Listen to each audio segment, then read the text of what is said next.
Hey guys, Tara here. Welcome back to another video in GT Online Racing, this time starting not exactly at the back, so a better starting position than where we usually do in the Tempest is 3 laps of 8-figure bonus. Actually get a mega start, they're up into P3 from like P14 or 15, and we're coasting right now. We're into the lead of the race, it's been 10 seconds, and we took the lead of the race, we went from the 18th or something to 1st, and that has to be the best I've ever done. We're going over the curbing, and we completely spun it, we wasted that lead for a brief second. We'd gone from like 13th or something up into the lead of the race. If we can keep that momentum going, then we should definitely be able to try and get back, maybe even a podium finish in this race. I mean, just looking at blast past Zentorno there. Well, there are quite a few Wagners in this race, so pretty much already know who's actually what car's going to win the race. I don't actually know which of these Wagners is probably going to be though. And to get back now into P4, so it's been a great recovery drive in the 30 seconds that we used to do a recovery drive. Like going through the trees, taking all the lines, and that's a brilliant line. This Tempesta just feels so good with my driving style. I don't know why. I didn't have one before. This thing feels so good, and he got it because it was cheaper, or for like one of the Rockstar promotional bonus things or whatever you want to call them. So I thought, why not? And actually, it ends up being a brilliant decision to buy one of these things. Still gets Hannah with a Vanna. We're going to try and curb us away now past the Vanna, but then Vanna just comes straight back at us now. They go for a jumping line over the curb. What we did on last lap, they can both of them spin themselves out. And we get up now into 3rd place. We're back now onto the podium places. Arguably we should be in the lead of the race anyway, but now try and get now. And his other Vanna, we're going to blast past the Wagner in a straight line. Now, where have we found this mega speed from? I don't know what it is. Is it something about having stock wheels on all my cars that makes it go really fast in a straight line? Because, well, I've got stock wheels on all my cars. Except the Omni, but then that's Ferrari races, so a race where straight line speed doesn't actually matter. And the Queen Round is going to try and get this corner right yes again. Oh, it's even better. Last time we ran out a little bit what they just hit off the wall. And because we haven't got one of the massive GT wings on this car, because otherwise, if you had one of those massive GT wings, we would have completely just wrapped ourselves around that fence. Coming now though, onto the final lap of the race. Can we try and actually win this race? We're getting up to the lead. Actually, is that the leader now? It's a back marker. I'm going to get my host all over. No way the leader's going to be going that slowly anymore. Was that a GP1 or something? There's another car in front of us. So is that the leader? No, that's actually another car facing the wrong way. We get sliding there, so that's going to cost us a bit of time. Probably any chance that we had of winning this race. But I think that dot on the minimap in front of us is the leader. Yeah, they've got about 2.5 second gap to try and close up now in half a lap.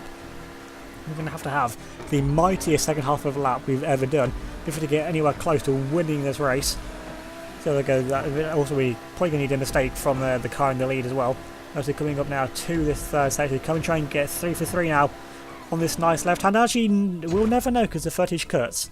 Again, I can only apologise that my PS4 decides to do this, but we did finish second in that race, so it didn't really matter. And we were like 3 seconds slower than the best lap, so the Wagners reigned supreme in that race. Either way, now we're in the Sports Classic in this race, and we completely missed that first apex by about 5 postcodes. And they're running out wide once again. Actually, you can go for a curb line here. Nice curb line. It's actually one for once a mistake actually benefited us, although we've still got all these other Sports Classic cars all trying to go for a way around us as well. With other people, so if we try and make it 2 podiums, I think that would be a good result for this video. Really want it. And actually, again, nice one here because we've got a few people here actually using the what's the other classic car, the Rapid GT car that we used a few times. So I think that we are faster than this in a straight line, and going now 30 through these container chicanes. Yeah, that sounds like some sort of like Latin corner, doesn't it? Go for his pond into a lamp post, into the bridge, and that's ruined it now. It's completely ruined our race. Now, actually, what was that? Cheeky corner cut line. Actually, the car fits. We can corner cut that jump. I mean, that's probably going to benefit us at some point now. We actually know how to do that. And then running out, but one else getting on the grass, and being on the grass is something you definitely don't want to do, especially not in a Tresmo Classic, which doesn't have the most grip in the board anyway. Then we get back up now into P7, and you can just be 2 recovery drives here in 2 races. We're going for a nice just flying through the air. Actually, they've got it completely wrong in front of us, though we've got it pretty wrong here as well. Can we try and recover? They're going to spin out now. We might actually go back on the pavement there, so a pretty good recovery. Didn't lose ourselves too much time, but we're still back down though. G into P8, so we've lost place out there now, going into the second container chicane. That sounds like it's like some sort of like Spanish like food dish or something, say it quickly. Anyway, they're coming in now. Actually, we're into P5. How are you getting to P5? The people just made something like, oh wow, what was that kind of launch? I've lost us so much time. And we get overtaken there by Rapid GT Classic. Yeah, they're coming on now onto the lap 2. So okay, so another 3 lap race this one is. And again, actually nice, you just about hit the apex. They could have gone a little bit tighter, but not too many complaints about that. Now we're going to run out wide here once again and go for this Kirby's line. We go back in now for the checkpoint, so we're gaining a little bit of time there, but now gaining on this car in front of us, actually gaining on them pretty significantly. What's that? That's a Sterling GT. That's like the slowest moving thing in the Sports Classics class, besides like the Tornado and things like that. You never seen any of them anymore, and there's probably a good reason for that, because it's just so slow now compared to this car and all the other top 3 or 4 sports classic cars. Now coming into the container chicane now for the second time, we need a good line through here. You don't lose too much time because the Sterling GT may be slow over a lap, but you get some mighty traction out of the corner, pretty much like the F1 Sauber in 2013. It just plants the power, there's nothing really that you can do about it to try and overtake it. Going now over the jump section now into the second half of the lap. You need a good run over here. Actually, they're completely messed up now. Coming now into the container chicane. No, completely messing up. Oh, this is a horrible line. Things could not have gone worse for us through the container chicane. That's going to allow all the cars to come again. So it's probably that Sterling GT and the Rapid GT Classic, as well, and whatever else decides to come up behind us as well. But thankfully, we haven't actually taken out a traffic light for something over the jumps, because jumps, as you've seen from previous other videos, pretty much like I remember back to the Silent Hill one. Jumps are my best friend in GTA as a Mr. Apex completely through the fast corner, but it doesn't really matter too much because you're in a real no man's land of our own, really. Now to go for the coastline, going to extend the coastline that time, but I don't think that really makes too much difference because when actually curb boosting, really, you're just using a wider line to our advantage. And I think those dots behind us are actually, are they gaining us? We only got 8 tenths over the car behind us. Is that the Sterling GT? No way, it's the Sterling GT catching us. The Sterling GT actually is catching us. How is one of these slowest moving objects actually catching up to me? I mean, through the fast half a lap, there's not really anything you can do to gain or lose time besides what the surround speed of your car actually does. Now, we get a good exit through that first container chicane. I'm going to try and go now for this cheat line once again. Thankfully, this car hasn't got a massive wing on it. It was managed to actually fit through that gap. And going now into the second half of that. Now coming up now into the jump section, we need to get all these jumps perfectly correct if we're to actually maintain this pace, or maybe even get on for a podium.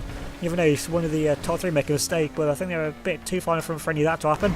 And we get no case line over the first jump. Now we get try to land now for the second jump. Actually, that's a pretty good landing there, but not quite. They count now on the cars behind us. Now going now into the second container chicane.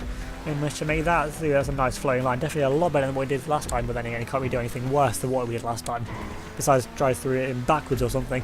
Now going now over the final few jumps. Actually, by saying the third have just finished, that was a mighty close fight for the lead. Yeah, definitely. I'm going to have to see the gaps between them, and probably the lap times as well. Imagine that's probably the sweatiest you can actually get in one of these races, having a fight for the lead that closest. And looking at this car, which hasn't actually gone anywhere, and there's a car in front. What are they doing? They're just like, I don't even know, they're just doing some sort of like slalom chicane through these other not moving cars. I mean, if you don't want to do the race, I mean, that's one way to entertain yourself for 5 minutes or so, whilst everyone else finishes. There's another car there coming across the line, but either way, the gaps between the top 3 is, what was that, 3/10 of a second.